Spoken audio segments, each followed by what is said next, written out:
Good morning, everyone. Good afternoon, depending on where you are. And welcome to Of the People with Robert Chernin and Ericka Redic. I'm not Robert. I have a little more hair than him, but he's smarter and better looking than me.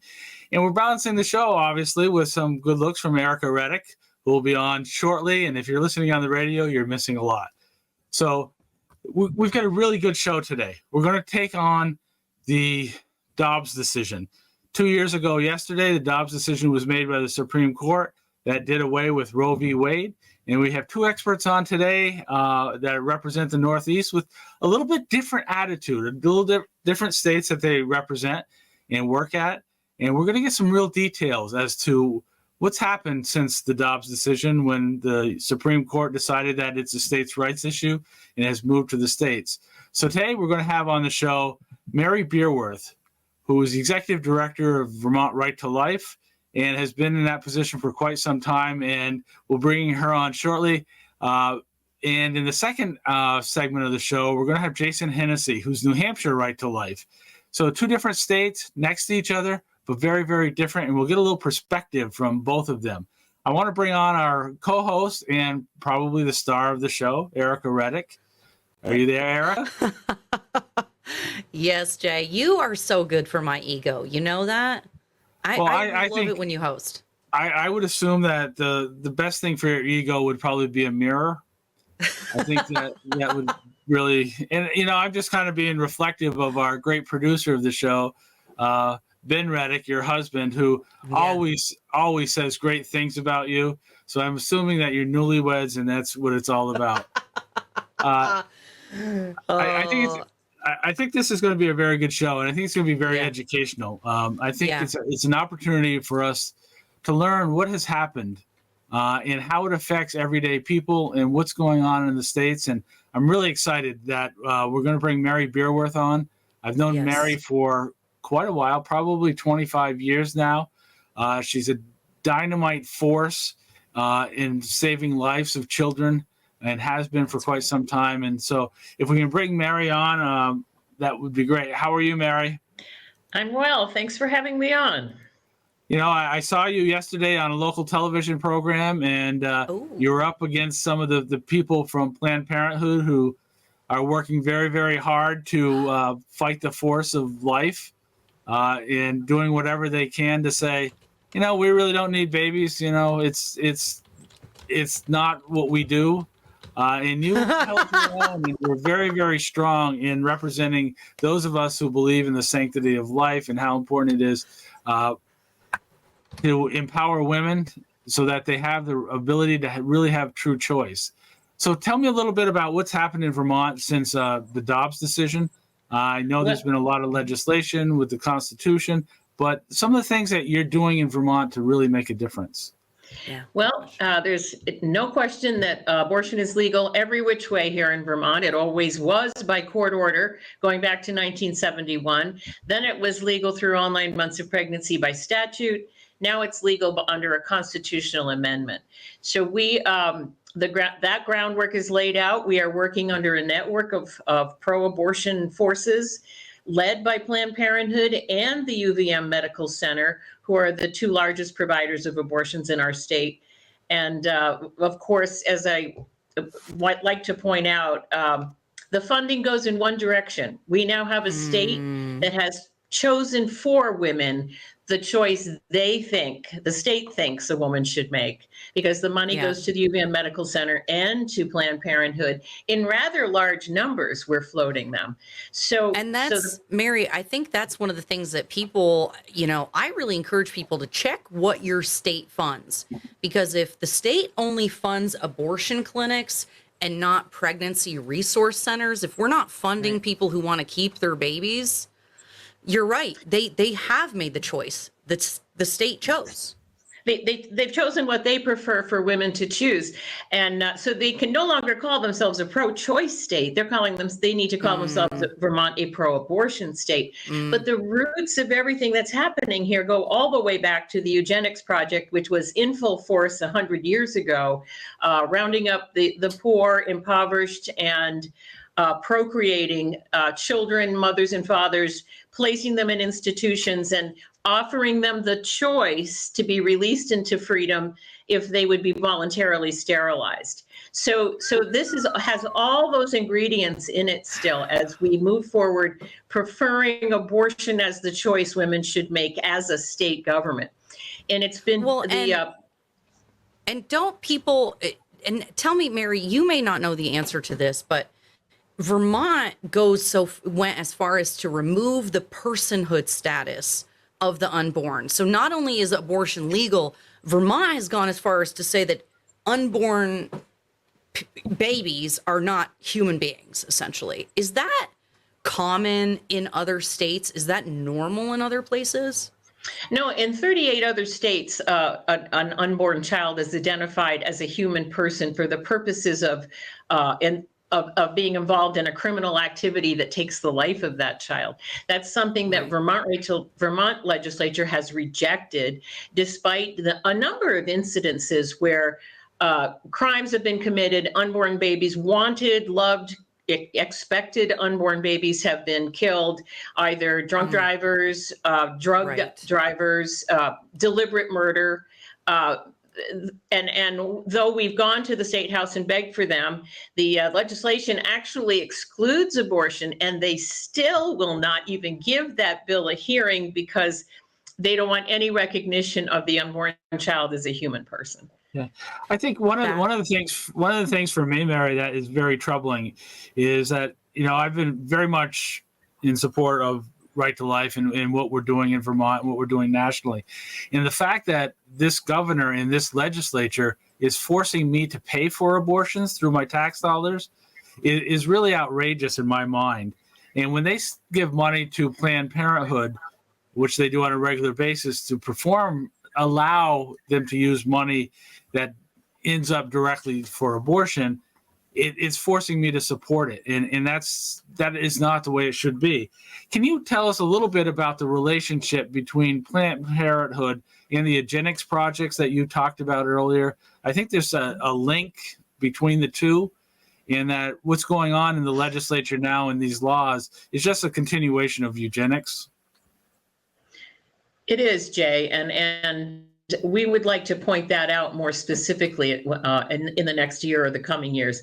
In the early days, 100 years ago, Margaret Sanger, the founder of Planned Parenthood, was closely connected to Henry Perkins, a UVM zoology professor who was the impetus for the program. The books have been written, the letters between the two have been published. Margaret Sanger was studying. Wait, I'm sorry, Mary. I'm going to let you finish. But did you just say a zoologist? Wow. So, okay. So Margaret Sanger's best friends with the UVM zoologist. Yeah, so it includes the study of biology and evolution and all the things that go with that. So he came up with this idea that you could track someone's genes, and that your inherited genes were the reasons where you were poor or not doing well in school, or your father was drinking too heavily. The government wound up gathering evidence on already targeted families so they could come into town and charge them, like the mother for being an unfit mother, the children for being juvenile delinquents, the father goes to jail, and they broke up these families, and their condition of release was to voluntarily choose to be sterilized. So I always tell a couple of stories about that, but I want to get back to the other connections. Margaret Sanger was also heavily connected to the eugenics Nazi Germany program. She admired Hitler. She went over to study what he was doing because she herself was a eugenist, racist bigot. And Planned Parenthood to this day has never, ever denounced their founder, Margaret Sanger. In fact, they call her to this day Saint Margaret Sanger. What? So, yeah, I'm not really sure there are any other saints. I hear this about Patrick Leahy being Saint Patrick, but I don't believe in my Catholic background that there are many saints that believed in eugenics or the killing of children at all. I just don't see the consistency in how they can even consider using the word saint. And I'm a little bit offended by it as well. And one of you talk about the racism and all of that, and in Vermont, there were not a lot of people of color back during the Eugenics project. So they took on some of what they thought were unequal people, like the French Canadians.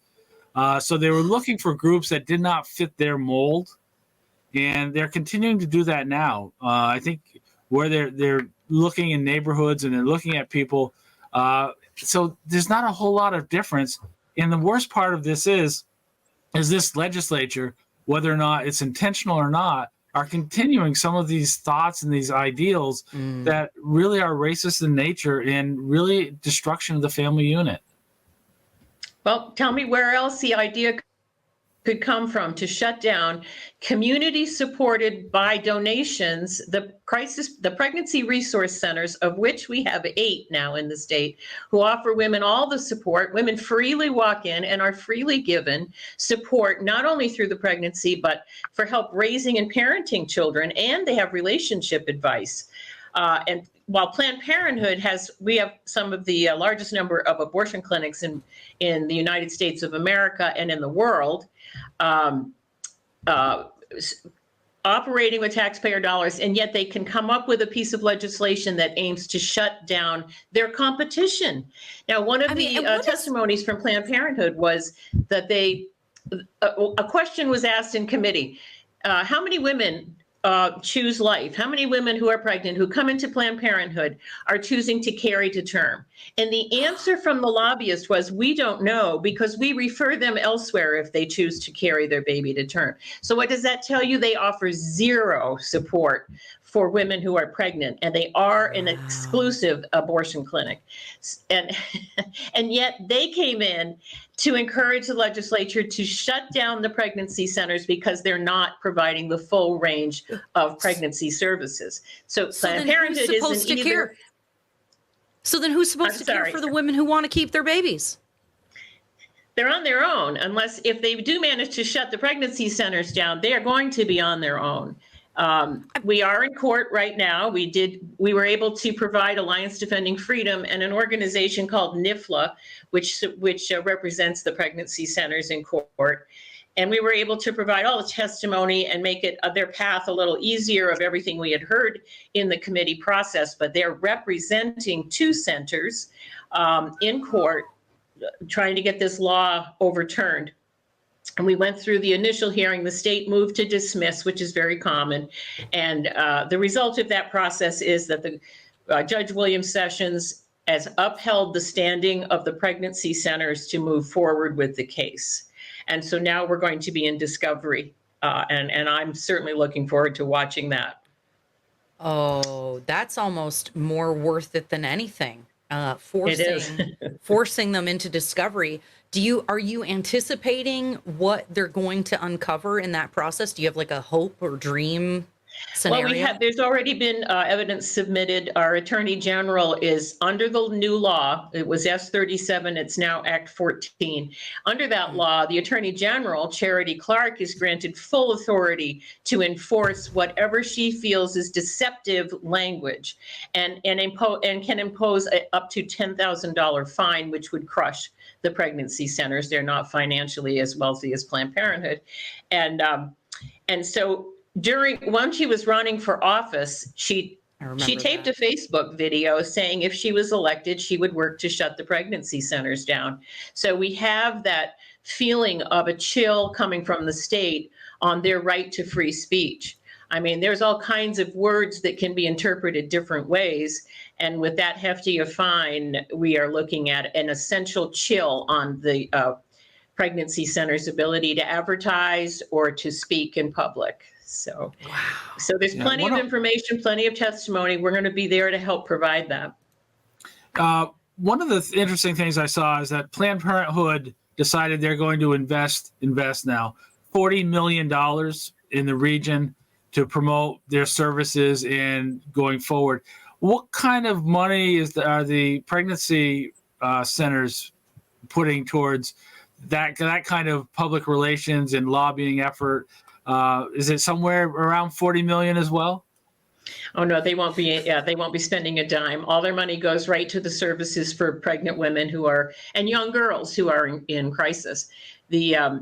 interestingly enough, this year, Planned Parenthood testified that they are running a $3.9 million deficit. So I find that very suspicious. That the million, almost $2 million they get in taxpayer funding to provide these services, and they wind up leaving behind a $3.9 million deficit. It's very curious. I really hope to look into what their financial picture is. But no question, they have the borrowing power and the government money, and they can spend $40 million. Yeah, I would think by talking about their deficits, it's really an appeal out there for additional fundraising, whether it's from private donations or from the state of Vermont. I just want to go back one more thing. You're saying that the state of Vermont gives about $2 million. Now, let me clarify that, Jay. It's $1.5 million from the Title X federal dollars and an additional $450,000 from the state. This is just for the state of Vermont. And then they get special grants for their websites or whatever they're doing next. And it's very important for your listeners to understand that Planned Parenthood is in your kids' classrooms. They pushed for a bill that allowed free access to condoms from middle schoolers through high school in the schools.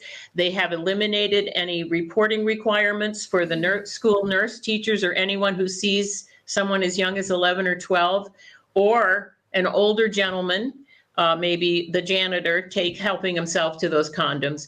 And so they are in the schools. I believe that it is the Planned Parenthood condoms that are provided for the school systems. So they're using their foot in the door to sexualize children as young as possible. And they've opened up a new business as their abortions are going down as of 2021. We'll have to see what the new figures look like.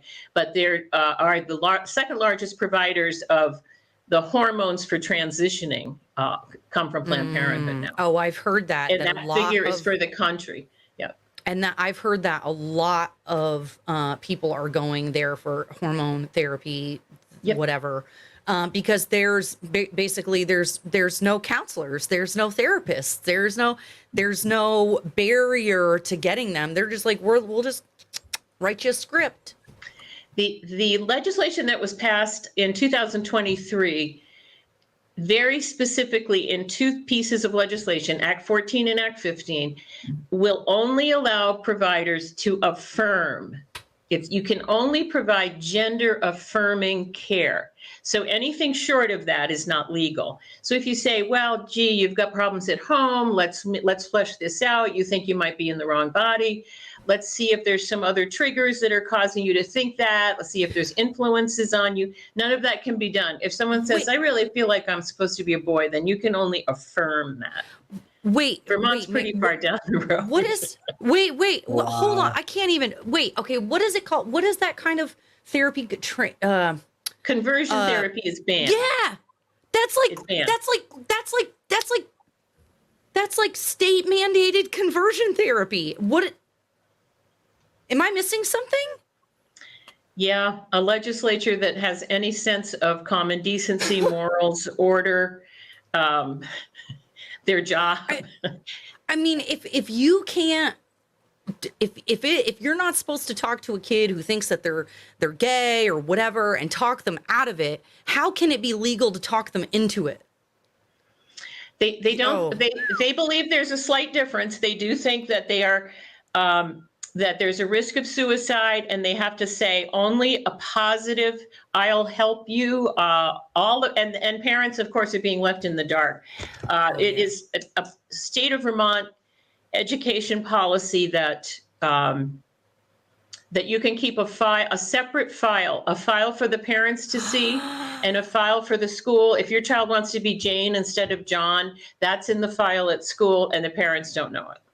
We're gonna be taking a break shortly, Mary, and it's been great having you on. And I know you're out there fighting, and you are the voice and the face of those of us that don't have the opportunity to fight back as strong and hard as you are. How do we help you? How do our listeners and viewers help Vermont Right to Life? How can they contact you? How can they be part of making a difference the way that you have been? Well, I'm not alone. Please don't think I'm alone here. We have chapters across the state. We have a young woman who's starting up a chapter in Rutland. Again, we used to have a very strong chapter, but she wants to revive it.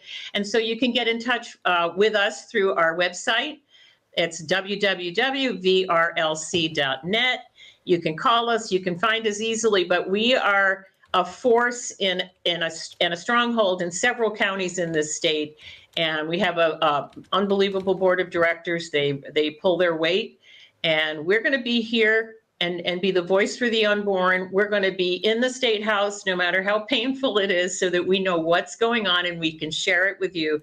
And please, the best thing you can do is become informed. And the best way to do that is just keep hearing it and then go out and listen and vote. And if your candidate if running for office has liberal leanings to this extent, we call Planned Parenthood the fourth branch of government. Find out, ask them. We used to laugh, but now it's come true. It's true. It's true. Well, Mary, it's been great having you on. I don't know how to get out of these breaks, so Eric is going to take it from here. But go to vrlc.net, sign up, donate, do whatever you can, get involved. So thank you again, Mary. Greatly appreciate you being on. Thank you, Ericka. Thank you, Jay. Bye. Thank you, Mary. And we're going to hear a little bit more about Israel Appreciation Day coming up in September.